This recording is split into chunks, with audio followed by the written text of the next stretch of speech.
ನಮ್ಮಲ್ಲಿ ಏನಾಗಿದೆ ಅಂತಂದ್ರೆ ಎದುರ್ಕೊಂಡು ಒಬ್ರು ಬಾಯಿನೇ ಬಿಡಲ್ಲ. That is the problem. ಸತ್ಯ ಹೇಳ್ತಕ್ಕಂಥ ಧೈರ್ಯ ಮಾಡೋದೇ ಇಲ್ಲ. ಶಿವಣ್ಣನಿಗೆಲ್ಲ ಗೊತ್ತು. ಹೇಳೋದೇ ಇಲ್ಲ ನೀನು.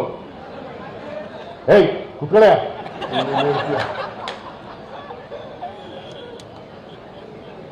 ಇದೆಲ್ಲ ಗೊತ್ತಿದೆ. ಶಿವಣ್ಣ ಗುರುಪೀಠ ಮಾಡುವಾಗ ಇವನು ಇದ್ದ.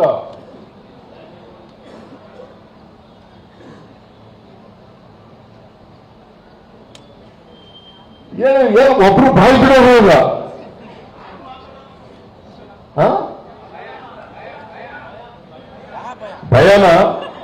ಭಯ ಅಲ್ಲ, ನಿಷ್ಠುರ ಯಾಕಾಗದು ಬೇಡ ಅಂತ ಅಂದ್ರಕ್ಕೂ ಮುಂಚುವಾಳು,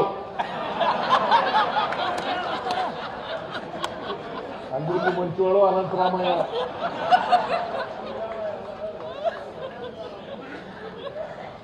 ಇದನ್ನ ಏನ್ ಹೇಳೋದು, ಯಾರು ಹೇಳ್ಕೊಳ್ಳು. ನಾನು ಇವತ್ತು ಹೇಳ್ಬಾರ್ದು ಅಂತಿದ್ದೆ, ಎಲ್ಲನೂ ಹೇಳ್ಬಿಟ್ಟಿದ್ದೀನಿ ಅಂತ. ನಿಮ್ಗೆಲ್ಲ ಗೊತ್ತಾಗಲಿ ಅಂತ ಹೇಳ್ಬಿಟ್ಟಿದ್ದೀನಿ.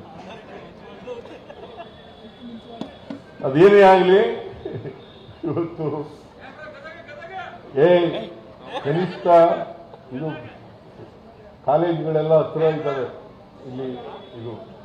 ಇಲ್ಲಿ 200 ಜನ ವಿದ್ಯಾರ್ಥಿಗಳಿಗೆ ಫ್ರೀ ಹಾಸ್ಟೆಲ್ ಸಿಗ್ತಕ್ಕಂಥ ಕೆಲಸ ಮಾಡಬೇಕು. ಆಮೇಲೆ ಬೆಂಗಳೂರು ನಗರದಲ್ಲಿ ಇಲ್ಲಿ ಒಂದು ಮಹಿಳಾ ಹಾಸ್ಟೆಲ್ ಕೂಡ ಆಗಬೇಕು. ಕೋಣನಕುಂಟೆನಲ್ಲಿ ಅದು ಮಹಿಳಾ ಹಾಸ್ಟೆಲ್ ಅಲ್ಲ, ಅದು ಕೇಳಿ ಹೇಳ್ಬಿಡ್ತೀನಿ. ವೀರಪ್ಪ ನಡೆಸ್ತಾ ಇರೋದಲ್ವಾ, ಅದು ಏನ್ ಮಾಡ್ತದೆ, ಕೆಲ್ಸಕ್ಕೆ ಸೇರಿರ್ತಕ್ಕಂಥ ಮಹಿಳೆಯರಿಗೆ, ವಿದ್ಯಾರ್ಥಿಗಳಿಗೆ ಈಗ ಬಹಳ ಸಂತೋಷ. ಅದು ಬಹಳ ಕಡಿಮೆ ಜನಕ್ಕೆ ಇರೋದು. 40 ಜನನೇ ಎಷ್ಟೇ ಇರ್ಬೇಕಪ್ಪ. ಕನಿಷ್ಠ ಬೆಂಗಳೂರು ನಗರದಲ್ಲಿ 300 ಜನ ಮಹಿಳೆಯರಿಗೆ ಹಾಸ್ಟೆಲ್ ಸಿಗ್ತಕ್ಕಂಥ ಕೆಲಸ ಆಗುತ್ತೆ.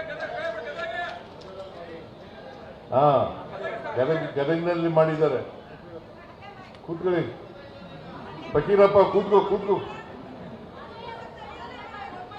ಫಕೀರಪ್ಪ ಜಾಸ್ತಿ ಓದಿಲ್ಲ, ಆದರೂ ಕೂಡ ಕುರುಬರ ಸಂಘ ಮಾಡಿಯಲ್ಲಿ ಈಗ ಜಿಲ್ಲೆನಲ್ಲೆಲ್ಲ ಕುರುಬರ ಸಂಘದ ಅಧ್ಯಕ್ಷನಾಗಿದ್ದ. ಅವರೆಲ್ಲ ಮಾಡಿದ್ದಾರೆ. ಪಾಪ ಬಹಳ ಜನ ಸಂಘಕ್ಕೋಸ್ಕರ, ಸಮಾಜಕ್ಕೋಸ್ಕರ, ಮಠಕ್ಕೋಸ್ಕರ ಕೆಲಸ ಮಾಡಿದ್ದಾರೆ. ಅವ್ರಿಗೆಲ್ಲರಿಗೂ ಕೂಡ ಧನ್ಯವಾದಗಳನ್ನ ಹೇಳಲಿಕ್ಕೆ ಬಯಸ್ತಾ ಇದ್ದೇನೆ. ವಿಶ್ವನಾಥ್ನೂ ಸೇರಿ